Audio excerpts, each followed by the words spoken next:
Hello everybody and welcome to Toyah at Home, and thank you for lending me your eyes and ears. Obviously in the last 9 days we have lost Prince Philip. Now Robert and I got to know Prince Philip in the 80s. So Robert, would you come and join me? Hello sweetie, you're talking to your chums at home. I am. I used to do quite a lot of work for the Prince of Edinburgh Awards scheme, mainly with Prince Edward, but we started to get phone calls on our private home line in Chelsea from the General, and the General would call and say, can you get to St James's Palace and come and do a talk to 300 youth club members with Prince Philip? I mean, we'd literally get a few hours notice, and we always said yes, and it gave us a chance to meet Prince Philip and talk with him, and he was great fun. He certainly was quite loose with his humour, but he was so well-hearted, well-spirited. He was a generous man, and we loved meeting him. What's your memories?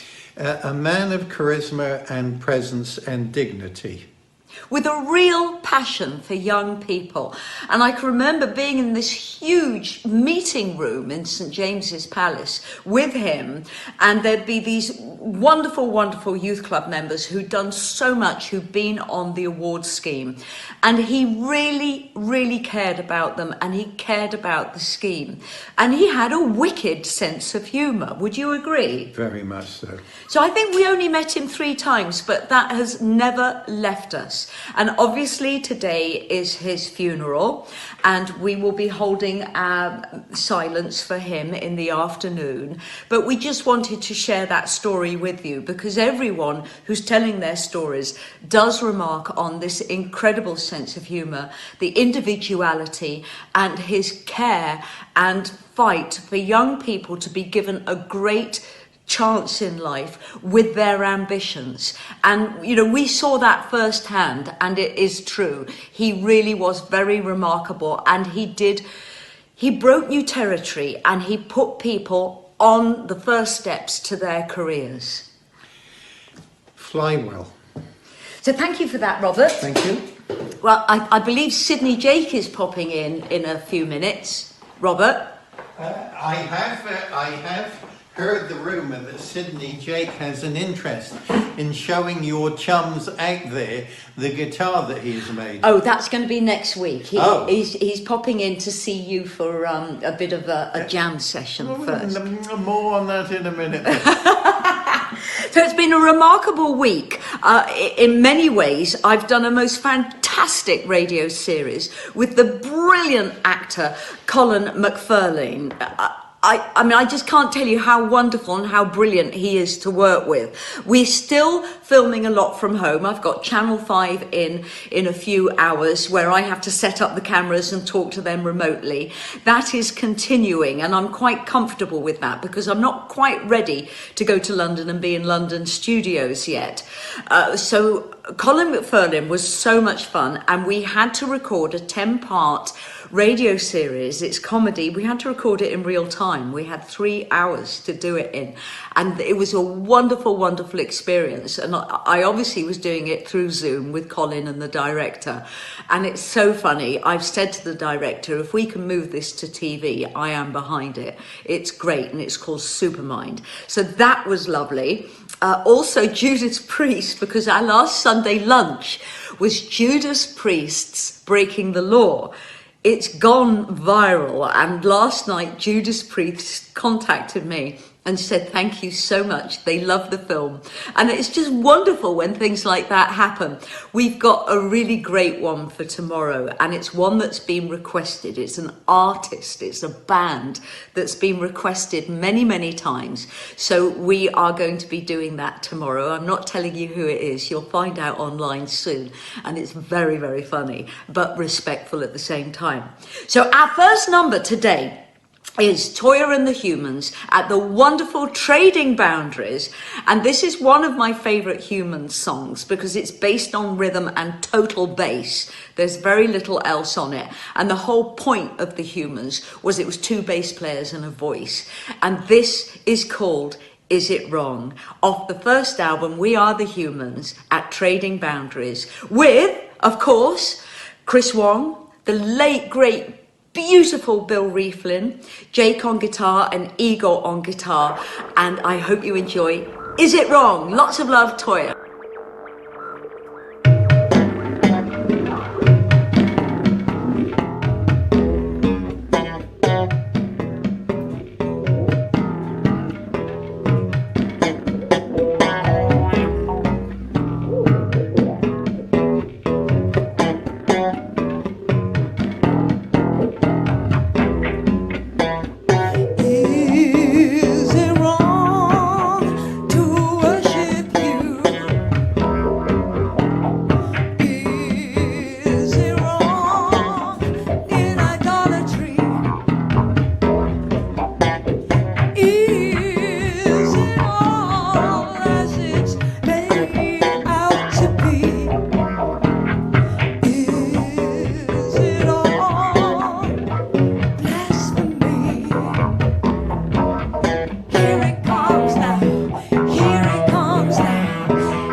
That was Toyah and the Humans at Trading Boundaries with Is It Wrong?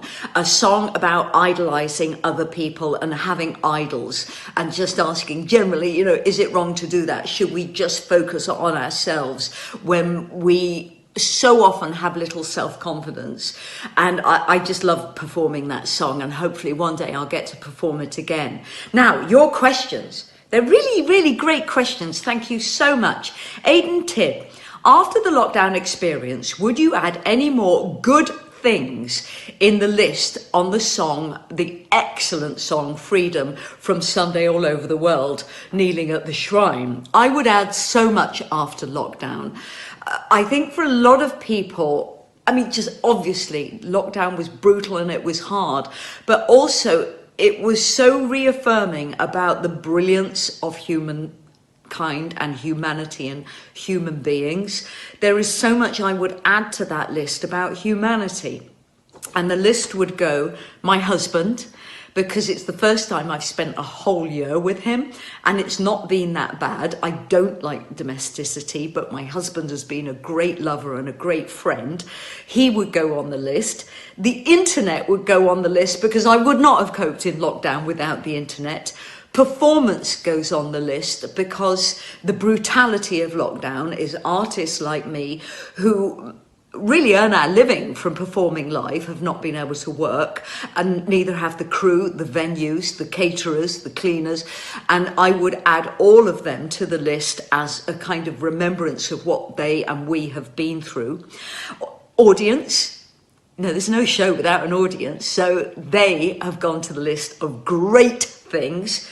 Good Samaritans have gone on the list because I have never known such kindness as in the last 12 months of people reaching out, people making themselves available, people, we had our wonderful housekeeper do our shopping because firstly, I'm slightly vulnerable because I've had repetitive pneumonia, but also I was too scared to go into supermarkets and our wonderful, wonderful housekeeper did our shopping for us. But we were never short of good Samaritans in the last 12 months. Soil would go on the list because of the blessing of being able to grow food if you've got a garden. At a time when we thought we wouldn't get provisions, I have never valued soil so much, as water, as pure air, and the air became more pure in the last 12 months, and democracy. Democracy definitely goes on the list because never in the 12 months has democracy been so tested. So those are what I would add to the list of the song Freedom on Sunday All Over the World, Kneeling at the Shrine. And Aidan, thank you for that question. Tanzian, you ask, you wondered, did my family always live in Birmingham? Yes. My father was born in Birmingham. His father walked from Lincoln, so obviously he was born in Lincoln, and the story was that my father's father walked from Lincoln with a wheelbarrow full of tools to Birmingham, looking for work all along the way, and when he reached Birmingham, he struck gold because he was part of the Willcox-Lang construction dynasty. Eventually, when I was born, Willcox had broken away from the Lang dynasty. But my paternal grandfather went on to build major streets within the town King's Heath, which was a village when my father was young. He built Tenbury Road, he built Grove Road, he built the school there. He and my father did all the joinery and internal workings of the Midlands Arts Centre, the rotunda they were involved with. So they did huge joinery work within quite famous land places. I'm trying to think of the word. It won't come to me. I'll explain why my mind is foggy in a minute. And also, my grandfather, paternal grandfather, did the rebuild on the new Coventry Cathedral after the bombings in World War II. And within our home, which my grandfather built on Grove Road, King's Heath, he put all the broken glass from Coventry Cathedral in the porch. So yes, I have always been from Birmingham. I was conceived and born in the same bed on Grove Road. And my mother and her parents were Wales, Newport. And all of her kind of relatives are Newport or Cardiff in Wales. I know very little about my mother. There is something I do know that I'm under contract not to talk about because there's a TV programme that wants to make a documentary about what happened to my mother. But she is Cardiff, Wales. The reason I know so little is what happened to my mother so traumatized her. She lost her memory from the age of up to 17. She completely lost her memory. So she met my father via a stage show that she was doing on the pier in Weston-super-Mare when my father was there on a date with a woman, having a dirty weekend. And my father fell immediately in love, love at first sight with my mother when he saw her on stage. So we are Birmingham. And you ask, Tanzian, do I know much about the family history? Well, no, but Ancestry.com contacted me just before Christmas, and they asked to have a meeting with me, and they told me what happened to my mother, and they said they didn't want me to find out via newspapers or without their support, and they were very, very responsible about it. They said they needed to talk to me face to face and have people in the room with me to support me in case I needed that support. And it was fine, but it's not a good story. It's not a good story. And there is a song on Posh Pop called Barefoot on Mars, which reflects that experience. So there you go. And Tanzian, there will be more about that at another time. Now, if you're finding me a bit dipsy, for 3 weeks I've had a stomach bug, and for 3 weeks I've not been able to eat properly. I've had to cut out caffeine, all refined sugars. I've had to cut out yeast, alcohol. Well, I was having a glass of wine in the evening, and I've had to cut out all dairy, which isn't a problem because I'm mainly vegan these days, but I'm losing so much weight and I'm so hungry, and it is affecting me. I'm missing caffeine so much. So I've been in hospital this week and no one can find what's wrong, but you know, there we go. I'm losing weight. My waist is getting smaller. I wish my chest was getting smaller, but it isn't. And I'm just finding I'm a little bit dipsy, but there you go. I'm getting on the other side of it. Eliminating all those things from my diet have made a huge difference, and I like to think that this has run its course, and when I can eat normally I'm going to try and keep the weight down, because it is always beneficial for me in my world to lose a bit of weight, and I am still filming the videos. Nikki Stirs, what was your experience of acting with no dialogue in the brilliant Steve Oram film? Oh, I loved it. I loved working with Julian Ryan Tutt.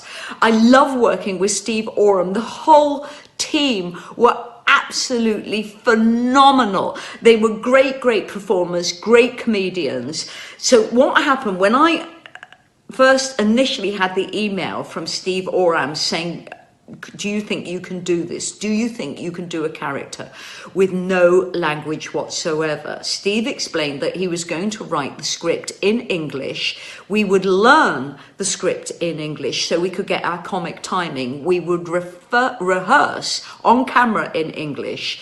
And then once we were shooting, we'd revert to an alien language. So I went along and I did a film test with Steve Oram using this language, and Tom Meeks, gorgeous man. And we rehearsed in many variations of improvised gobbledygook. And when we started out, we were doing mainly what I'd call disturbed syllables. And we felt that was too close to Mandika, and it was also too close to not forming your syllables if you couldn't hear. And we decided that we would go for monkey language, so that we would take a step down the Darwinian ladder and say human beings hadn't formed language going up the Darwin ladder. And we ended up with so we ended up with language like that. It was a group discovery between all of the actors to find something that could give inclination towards the basic things a human being needs: sex, attraction, food, sleep, desire, hunger, anger, and laughter. So we wanted to find a language that never lost that meaning. And it was a phenomenal experience. Julian Barrett was playing my husband, and he's just such a great actor, and he's so cool. And he kind of, because I'm always 150%. I know people hate hearing that term, but I am. I'm always turned up to 11 when I'm performing. And Julian Barrett would come in, and the camera would be running, and he'd just go,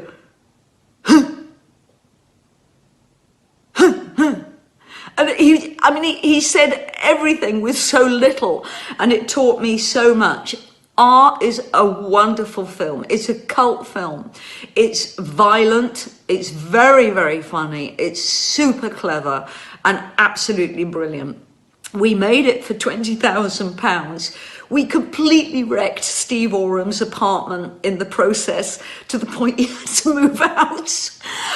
There's a scene where I get covered in salt, and in this world, salt is the new sugar. And Julian Ryan Tutt is just covering me in salt. Well, Steve Oram said he never got that out the carpets, he never got it out the floorboards. And after we finished making the movie, he moved to Brighton. It's just brilliant. I just love it, love it. So thank you, Nikki, for that question. Very happy memory making art. Christoph Kowalik, you say you love the interview with Viv Stanshall on Friday night, Saturday morning. Christoph, thank you. I have very few memories about it, other than it was slightly terrifying because I think I was only getting yes/no answers. Do you have any personal memories of him? Well, obviously from the Bonzo Dog Doodah band, which I grew up with as a child. I absolutely loved that band, and I loved Vivian Stanshall's movie work. He was a great comedic actor. He was one of the most wonderful English eccentrics, which were around a lot in the 60s and 70s. Thanks mainly to Monty Python and The Goon Show. He was someone that I always admired and always looked up to for his creativity, his insight, and his incredible comic timing. You also asked, Christoph, on the programme, Friday night, Saturday morning, I interviewed Steve Strange and Derek Jarman. Now, Steve Strange, Derek Jarman, close friends. And Derek Jarman, I think, helped keep the show motoring along. I was a guest presenter on this show. We rehearsed for the whole day. I was singing 2 live numbers with the Toyah band. One I remember was Mummies. And we rehearsed with the guests in the afternoon, Steve Strange, Viv Stanshall. And I think something happened between the afternoon and the programme going live at 10 p.m. I think people might not have been fed, people were tired, but the rehearsal went swimmingly. And then when we got to the live show, there was a very strange atmosphere with the guests, and Viv Stanshall was very hard to G up for me. He wasn't answering the questions I was asking him in rehearsal. And Derek Jarman kind of stepped in with energy and flow and power and kind of understood what I was up against. Steve Strange, I mean, bless him, he might have taken something, but he became uber cool as well. And I found myself sitting there thinking, these people are not answering my questions. So, Christoph, for you to say that you liked and enjoyed that, thank you so much. It was a huge honor for me to do that show. And it kind of burnt my fingers about live shows. I've since gone on to do many, many live shows. One was a Sunday morning show called Heaven and Earth, which had 2 million viewers every Sunday. It was one of the largest viewing figures ever for a Sunday show. And I learnt the hard way, you do the research. So if you get a guest who cannot say anything more than yes or no. You know exactly everything about them and you can fill in on their life. You cannot expect people to be great in live TV because live TV causes people a lot of nervous reaction. What happened on Friday night, Saturday morning, I have no idea. I was completely lambasted by the critics for it, but people seem to like it. They seem to like the cultural time, the cultural style, and the guests. Obviously the guests were brilliant, and the music. So perhaps time has been the saving grace on this one, Christoph, and thank you so much for your question. Johnny Edwards, you say and ask, what was it like seeing the Sex Pistols at Bogart's nightclub in October 76? Did you ever meet them and talk to them when you started playing live with the original Toyah band back in the 70s and 80s? Well, I was pretty lonely until I saw the Sex Pistols at Bogart's. I thought I was the only person on the planet, the only punk in the village who was dyeing their own hair. Well, my best friend, actually, Derek Goddard of the department store Rackham's in Birmingham, dyed my hair and started dyeing my hair. But he was dyeing it exotic colours from about 75 onwards. And I thought I was the only person doing this. I never saw anyone else, especially a woman with dyed hair. And when I went to Bogart's and saw the Sex Pistols, there was a room full of people like-minded like me. Robert, come here, come here. You saw the Sex Pistols live, didn't you? No. Oh, I thought you did. Did you ever work with any of them? No, I saw The Clash in New York, one of the best shows I've ever seen, and The Damned. We did a TV show in Germany. I played with The Damned. Hammersmith. Yeah. Where Robert kept moving his chair back and back and back to avoid the spit, and they still managed to hit you from 20 feet away. Well, actually, it was all landing on Dear Captain Sensible. I kept out the way. It very grew. I must say, for a musician of my generation, that was You Do Not. For a musician of your calibre, you do not spit. So you've never seen or worked with the Sex Pistols? That's correct. Okay, thank you. I shall go now. Thank you for that insight, though, because that's wonderful about the Clash. Yeah. Absolutely brilliant. Anyway, here I was in Bogart's, having felt completely alone, and it was a friend who suggested I go and see this band, the Sex Pistols, and mentioned the word punk. And up until this point, as a girl who made her own clothes and did not dress gender specific, who had brightly coloured hair, mine was green and yellow at that particular time, I had taxi drivers refused to pick me up, buses wouldn't let me on the bus.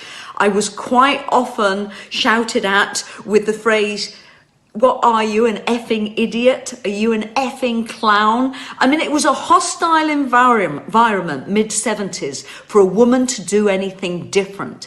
I walked into Bogart's and there were 300 men and women who made their own clothes, who dyed their hair, and we all looked at each other, and I think we had the same experience, is we're not alone here.